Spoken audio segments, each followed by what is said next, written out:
Previously in New Vegas.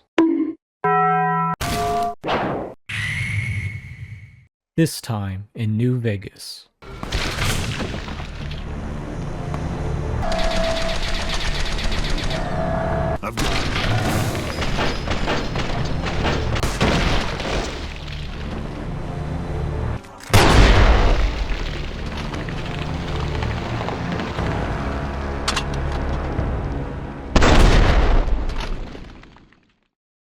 So the last time I used Nightmare Mode, I went on an absolute rampage and realized that the challenge isn't as hard as I expected it.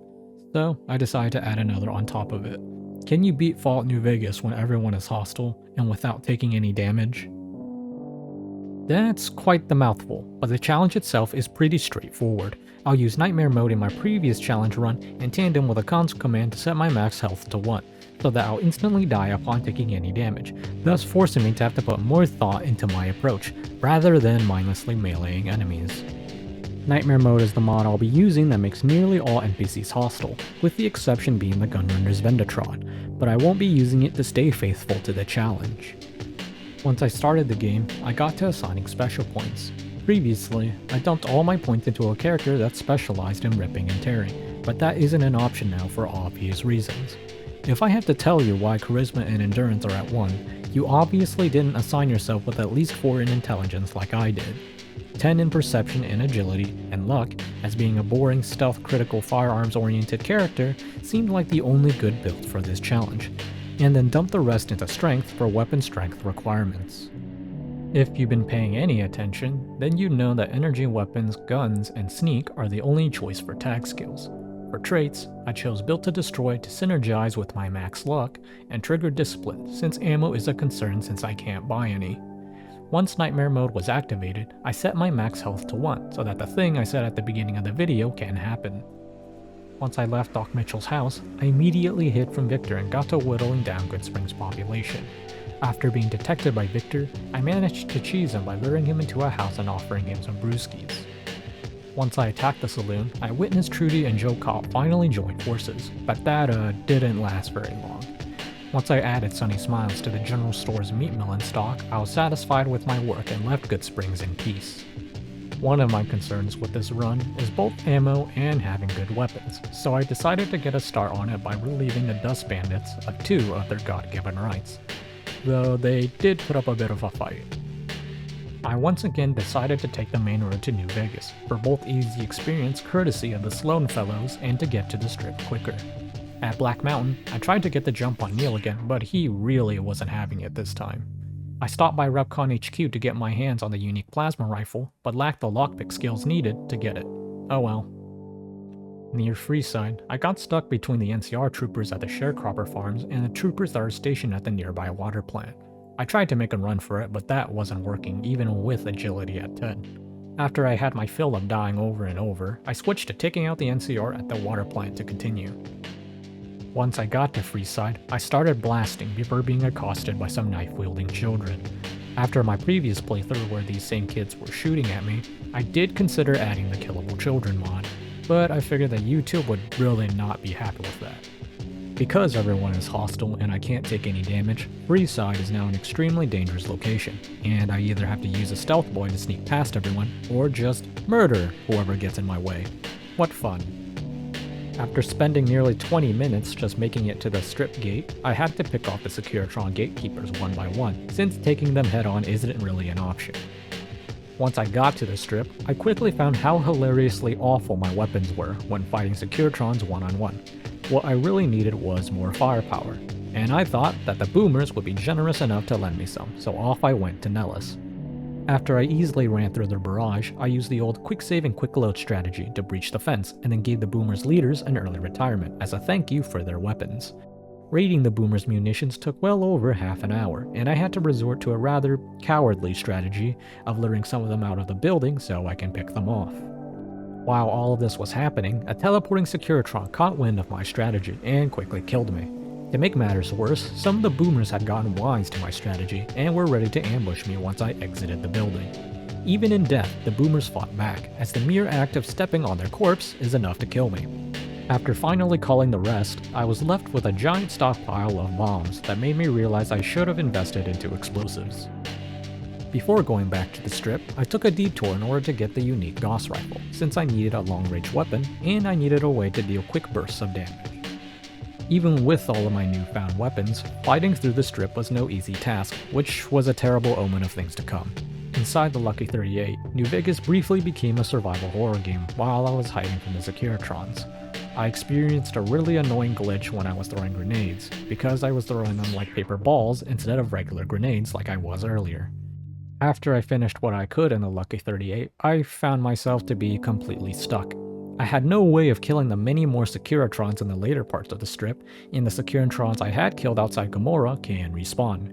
Even when I rush to the tops, I don't have any way to kill the chairman in quick succession, so I just get melted. The strip was, for now, an endgame area. This is where things weren't looking good. I was extremely low on ammo, the majority of the weapons I had were garbage, and the explosives that I do have will kill me if I try to use them in close range. In an attempt to solve my problems, I decided to get to Red Rock Canyon to both deal with the Great Khans and because I thought they'd be easy pickings considering they don't wear much armor. While on the way there, I fought through a fire gecko cave to see if there'd be any cool loot, but all I got is a fat man for my single mini nuke, which I never used. Once I arrived, I got into a shootout with a seemingly invincible Great Khan, who turned out to be a child super soldier. I hate these kids. I won't bore you with all the details, but once I was done with the Great Khans, I was pretty well armed, at least compared to an hour ago. In the midst of my powder ganger hunt, a gang of Great Khans came out of nowhere to ambush me. Unfortunately for them, my missile launcher had a similar idea. Still requiring a bigger arsenal, I decided to embark on a campaign of terror against the NCR, starting with Prim. While on the way to Camp Gulf, an NCR hit squad was dispatched to stop me, which was great since I got a hunting rifle from them. Upon reaching Camp Gulf, I used the hunting rifle kindly offered by the NCR hit squad to annihilate all of the clueless soldiers I can find, and blasted the rest with a shotgun. This in turn gave me a factory new service rifle and a boatload of ammo to boot. I didn't stop there, however. I thought the Brotherhood of Steel was a great place for my order of microfusion cells. Once I got to their bunker, the missile launcher I've been hauling around since I killed the boomers finally proved its worth. A single missile will heavily damage, if not outright kill, a Brotherhood soldier, and all I really have to do is peek out from behind cover and fire for easy destruction. While I couldn't destroy all of the Brotherhood, I got the microfusion cells I ordered with a free Gatling laser and minigun also included. Satisfied with my newfound arsenal, I returned to the strip and unleashed a torrent of gunfire. Using a stealth boy, I snuck my way into the tops and activated my Sandevistan to judgment blast the chairman. Not yet satisfied with Benny's demise, I decided that everyone in the tops must die. Once the carnage subsided, I finally got to talk to Yes Man, who needed Mr. House dead. After a brief scuffle in the Lucky 38, Mr. House was finally dealt with. To scratch an errand off my to-do list, I domed one of the Omertas so I can quote-unquote get to know them for Yes Man's quest. In order to get to the Ultra-Luxe, I had to take some Psycho in order to deal with the Securitrons. Using my Gauss rifle, I destroyed the aforementioned Securitrons and entered the Ultra-Luxe. The White Glove Massacre was more glorious than I could possibly imagine, but that was before my character's poor old heart gave out. Remember that Psycho I took earlier? Well, I got addicted to it, and I guess the effect of the withdrawal must lower my HP by some amount, which doesn't matter since that instantly kills me. That meant I had to go all the way back before I took the Psycho, which was like 10 minutes ago. And when I took it, I had to make sure I didn't get addicted. After having to repeat what I did a few sentences ago, I recommenced my slaughter of every single person in the Ultra-Luxe. After that was over, I told Yes Man I did a bad thing and got him to replace House. Despite me being the boss now, Yes Man ordered me to El Dorado substation to install his crypto miner. I fought some legionary assassins on the way there, and while I was looting them, I was ambushed by some mercenaries who were hired to kill me. Whatever this mod in Viva New Vegas is that's causing these ambushes is beginning to seriously annoy me. Once I punished the NCR soldiers there for sleeping on the job, I installed the thingy for Yes Man. Before going back to Yes Man, I thought I'd level up a bit more and maybe get a bit more supplies. I went hunting for fiends and got Cook Hook to flambe his friends. I went to the NCR prison to kill some more powder gangers, and once I got bored of that, I felt sufficiently well armed and thought it was time for the battle for Hoover Dam. Making it through Hoover Dam was fairly straightforward, and from the corpses of the NCR and Legion alike, I got some pretty powerful weaponry. After blowing up Hoover Dam's generators, it was time for the Legate, which I thought would be pretty easy with my newfound anti-material rifle. After sniping everyone in the camp, it was time for the Legate. To my shock, the anti-material rifle I have does barely any damage, and to my even greater shock, the Legate greatly preferred lobbing grenades everywhere over using his sword, something I have never seen him do in all of my time playing New Vegas. After getting demo-manned by the Legate for over 10 minutes, I turned his grenades back onto him by shooting them in his hand, and blowing him to Kingdom Come. After cleaning up the rest of the Legion, it was time for General Oliver. I know what you're thinking. General Oliver will immediately kill me, but I have a secret weapon. Turbo. By using Turbo immediately after his dialogue, I entered the Speed Force and ran to cover. After a few failed attempts, I successfully hid, leaving General Oliver to be butchered by my Securitrons. After the screams subsided, it was finally over. I had finally beaten Fallout New Vegas when everyone was hostile, and without taking any damage. Well, that was definitely more difficult than my previous run. It was taking me well over half an hour to clear populated areas, and the number of times I died is well into the hundreds. But I felt that the combination of Nightmare Mode and having 1 HP brought a unique challenge.